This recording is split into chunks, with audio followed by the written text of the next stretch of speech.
కూర్చొని ఒక్కసారిగా లేచినప్పుడు కళ్ళు తిరుగుతున్నాయా? అలా నడుస్తూ ఉంటే ఒక్క క్షణం ప్రపంచమంతా గిర్రున తిరిగినట్లు అనిపిస్తోందా? ఇలాంటప్పుడు ఏదో నీరసంగా ఉందిలే అనుకుంటూ ఓ గ్లాసు గ్లూకోజ్ నీళ్లు తాగి సరిపెట్టేస్తున్నారా? అయితే మీరు అలసట అనుకుంటున్న ఆ తల తిరగడం వెనుక శరీరంలో పెద్ద కథే నడుస్తూ ఉండొచ్చు. మీ చెవి లోపల కానీ నాడీ వ్యవస్థలో కానీ సమస్యలు ఉన్నా, రక్తపోటు హెచ్చు తగ్గులకు లోనవుతున్నా, గ్లూకోజ్ పెరిగినా లేదా తగ్గినా ఇవన్నీ తల తిరగటానికి కారణాలు కావచ్చని చెబుతారు డాక్టర్లు. తరచూ తల తిరగటం గురించిన పూర్తి వివరాల్ని ఇప్పుడు తెలుసుకుందాం.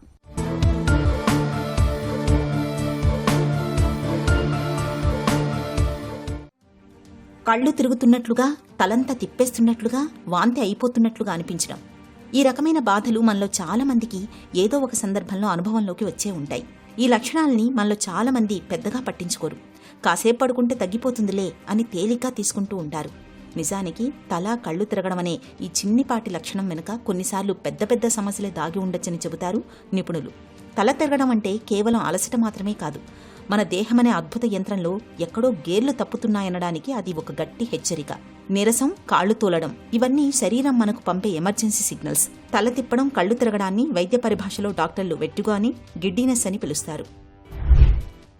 తల తిరగడం అనేది ఒక సిమ్టమ్ అండి. ఈ సిమ్టమ్కి కారణాలు ఏంటనేది మనం కనుక్కుంటే, తలదిరగడానికి ముఖ్యంగా కారణాలు ఫస్ట్ ఎనీ హార్ట్ డిజీజ్, గుండెకి సంబంధించిన ఇబ్బందులు, బ్రెయిన్ డిసీజెస్, విటమిన్ B12 లోపము, థైరాయిడ్ డెఫిషియన్సీస్, లో బీపీ అవ్వటము, హార్ట్ రేట్లో ఇబ్బంది రావటము, ఇవన్నిటి వల్ల మేజర్గా గిడినెస్ అనేది వస్తుంది. ఇది సెంట్రల్ కాజెస్. ఇది కాకుండా మనకి మిడిల్ ఇయర్ అంటే మనకి చెవులో ప్రాబ్లం వల్ల కూడా ఈ గిడినెస్ వచ్చే అవకాశాలు ఉంటాయి. దీన్ని పెరిఫెరల్ వర్టిగో అంటాము.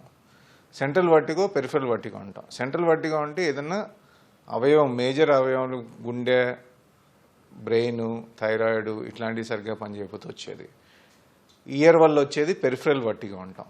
సో కంపల్సరీ ఈ కళ్ళు తిరగడం ఎవరికైనా ఉంటే మాత్రం తప్పనిసరిగా నెగ్లెక్ట్ చేయకుండా దాన్ని ఎవాల్యుయేట్ చేసుకోవడం అనేది చాలా ఇంపార్టెంట్. మనం బీపీ పేషెంట్ ట్యాబ్లెట్స్ తీసుకుంటున్నారు, వాళ్ళకి అవసరం ఉన్న దానికంటే ఎక్కువ డోసు తీసుకుంటున్నప్పుడు ఏమవుతుందంటే లో బీపీ వల్ల గిడినెస్ వస్తుంది. అది షుగర్ది.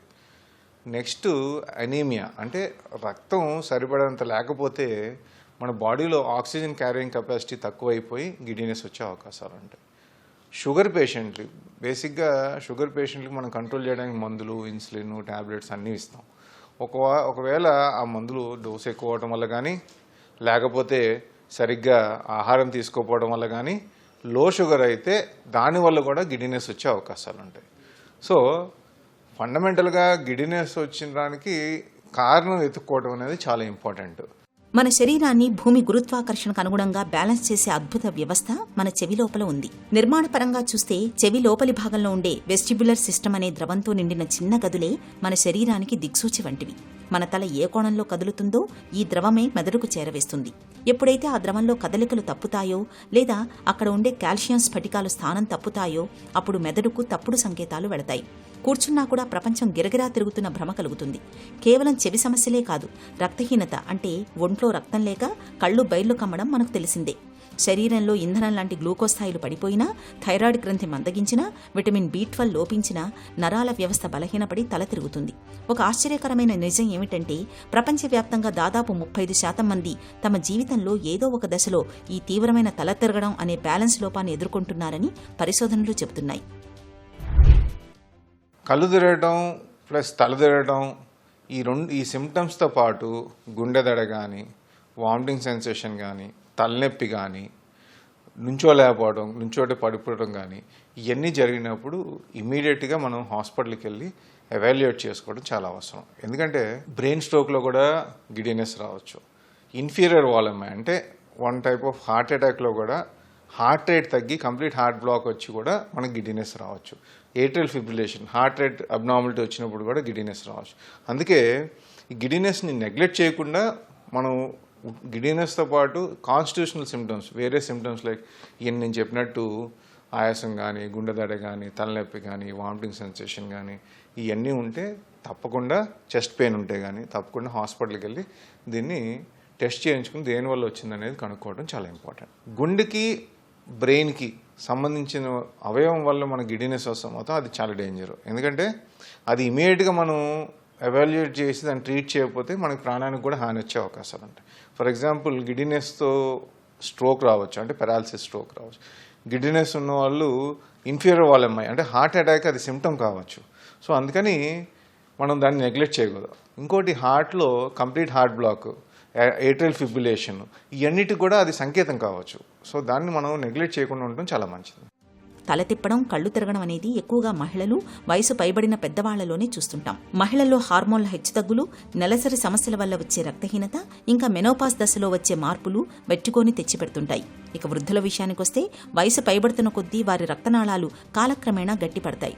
దాంతో వారు కూర్చుని ఒక్కసారిగా పైకి లేచినప్పుడు గురుత్వాకర్షణ ప్రభావం వల్ల రక్తం మెదడుకు చేరడానికి ఆలస్యమవుతుంది. దీన్నే ఆర్థోస్టాటిక్ హైపోటెన్షన్ అంటారు.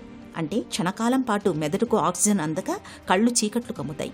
అంతేకాదు, తరచూ తల తిరగడం అనేది భవిష్యత్తులో రాబోయే పక్షవాతం లేదా గుండెపోటు వంటి అత్యంత ప్రమాదకరమైన జబ్బులకు ముందస్తు హెచ్చరిక కావచ్చు. గుండె పంపింగ్ సామర్థ్యం తగ్గిపోయినప్పుడు మెదడుకు రక్తం సరైన ఒత్తిడితో చేరదు.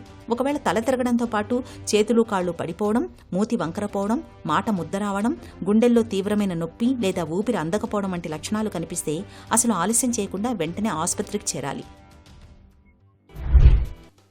ఏ పేషెంట్ అయినా గిడినెస్, తలదిరగటం అనేది వస్తే ఫస్ట్ మనం చేయాల్సింది ఏంటంటే హిస్టరీ తీసుకుంటాం. అసలు హిస్టరీలో గుండెకి లేకపోతే బ్రెయిన్కి, హార్ట్ రేట్కి, థైరాయిడ్కి ఏమైనా సిమ్టమ్స్ ఉన్నాయని తెలుసుకోవాలి. అది తెలుసుకున్న తర్వాత ఫండమెంటల్గా మినిమం చేయాల్సింది ఏంటంటే ఫస్ట్ ఈసీజీ, బ్రెయిన్ సిమ్టమ్స్ అంటే హెడేక్ కానీ, వామిటింగ్ సెన్సేషన్ కానీ ఇట్లాంటివి ఉంటే తప్పకుండా స్కాన్ లాంటివి, బ్రెయిన్ ఎంఆర్ఐ స్కాన్ కానీ, సిటీ స్కాన్ కానీ చేయించుకోవడం అవసరం. లేదు అంటే కాలుతిమ్మిర్లు, మంటలు ఇవన్నీ కూడా ఉంటే గిడ్నెస్తో పాటు షుగర్ అవుతుందా, లేకపోతే B12 డెఫిషియన్సీ ఉందా, థైరాయిడ్ ఇష్యూ ఉందా అనేది తెలుసుకోవడం చాలా ఇంపార్టెంట్. అలాగే సింపుల్ ఆడవాళ్ళలో చాలామందిలో మనం చూసేది అనీమియా, అంటే రక్తం తక్కువ ఉండి కూడా గిడ్నెస్ ఉంటాం. సో బేసిక్ ఇన్వెస్టిగేషన్స్ తప్పనిసరిగా మనం చేసుకోవాలండి. అలాగే ఈ మధ్యకాలంలో మనం B12 డెఫిషియన్సీ ఎక్కువ చూస్తున్నాం కాబట్టి 6 monthsకి ఒకసారి కనీసం B12 చెక్ చేయించుకోవడం అనేది మంచిది. అలాగే థైరాయిడ్ ప్రాబ్లం ఉన్న వాళ్ళు 3 to 6 monthsకి ఒకసారి థైరాయిడ్ ప్రొఫైల్ చేసుకుని కంట్రోల్లో ఉందో లేదో చూసుకోవాలి. ఇవన్నీ చేసేటప్పుడు ఆడవాళ్ళు అయితే వాళ్ళ రక్తం CVP కూడా ఎంత ఉందో అని చూసుకుంటే దీని నుంచి మనం రాకుండా, దానివల్ల ఇబ్బంది పడకుండా ఉండే అవకాశాలు ఉంటాయి.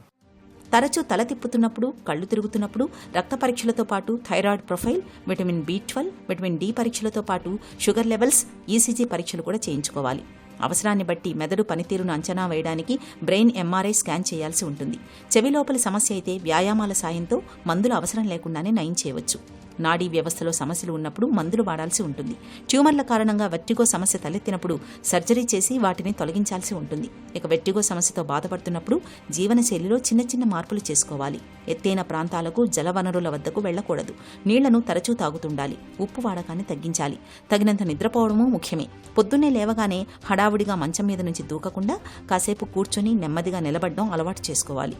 బీపీ, షుగర్లను చక్కగా అదుపులో ఉంచుకోవాలి. ఈ జాగ్రత్తలు తల తిప్పడాన్ని, కళ్ళు తిరగడాన్ని చాలా వరకు అదుపులో ఉంచుతాయి.